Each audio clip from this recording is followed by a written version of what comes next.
দশম গ্রেড বাস্তবায়নের দাবিতে মেডিকেল টেকনোলজিস্ট এবং ফার্মাসিস্টদের কর্মবিরতিতে চরম দুর্ভোগে পড়েছেন রোগীরা। ভোগান্তি বিবেচনায় কর্মবিরতি আপাতত প্রত্যাহার করলেও দাবি আদায় না হলে ভবিষ্যতে কঠোর কর্মসূচির হুঁশিয়ারি দেন তারা। হিমেল মাহবুবের প্রতিবেদন। দশম গ্রেড বাস্তবায়নের দাবিতে ধারাবাহিক কর্মসূচির অংশ হিসেবে বৃহস্পতিবার সকাল ৮টা থেকে কর্মবিরতি পালন করেন মেডিকেল টেকনোলজিস্ট ও ফার্মাসিস্টরা।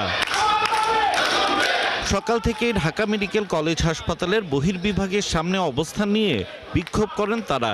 মন্ত্রণালয় থেকে বারবার আশ্বাস দিলেও তা বাস্তবায়ন না হওয়ায় ক্ষোভ তাদের। ইঞ্জিনিয়ার, কৃষিবিদ, অন্যান্য সকল ডিপ্লোমাদারদেরকে 11তম থেকে 10ম গ্রেডে উন্নতি করা হয়েছে। শুধুমাত্র আমাদের মেডিকেল টেকনোলজিস্ট এবং ফার্মাসিস্টদের 11তম থেকে 10ম গ্রেডে উন্নত করা হয় নাই।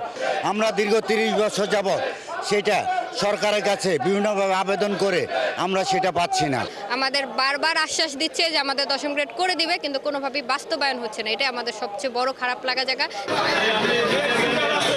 এদিকে কর্মসূচি চলাকালে চরম দুর্ভোগে পড়েন রোগীরা। সকাল 7টা বাজে আসছি, যেজন এক্সার করা অসুস্থ লোক, বাচ্চা নিয়ে দাঁড়ায় থাকতে পারতেছি না, বাচ্চা কান্না করতেছে, অনেক রোগী চলেও গেছে।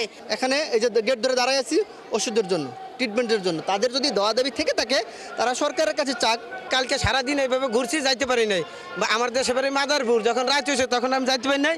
আমি এখানে ঘুমাইছিলাম, লুঙ্গি বিছিয়ে ঘুমাই রয়েছি। ভোজপুর চাইছি, ভোজপুরটায় আমরা যে আঙ্গ আজকে বন্ধ দিত, কোথায় আজকে বন্ধ, আমরা আইতাম না, আমরা লোক বাড়াইতাম।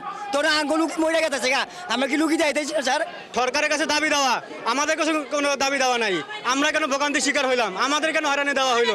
কর্মসূচি বেলা 12টা পর্যন্ত থাকলেও রোগীদের ভোগান্তি বিবেচনায় 1 ঘন্টা আগে কাজে ফিরে যান মেডিকেল টেকনোলজিস্ট ও ফার্মাসিস্টরা। বাস্তবায়ন হলে আমরা কর্মসূচি প্রত্যাহার হবে। আজকে শুধু আমরা রোগীদের দুর্ভোগের কথা চিন্তা করে কমপ্লিট শাটডাউন উঠিয়ে নিয়েছি। আমাদের দাবি না মানলে আমরা আগামী সপ্তাহে নতুন কর্মসূচি আসবে, সেটা কমপ্লিট শাটডাউন সহ আমাদের কর্মসূচি আসবে। তবে দাবি আদায় না হলে ভবিষ্যতে কঠোর কর্মসূচির হুঁশিয়ারি তাদের। হিমেল মাহবুব, 71, ঢাকা।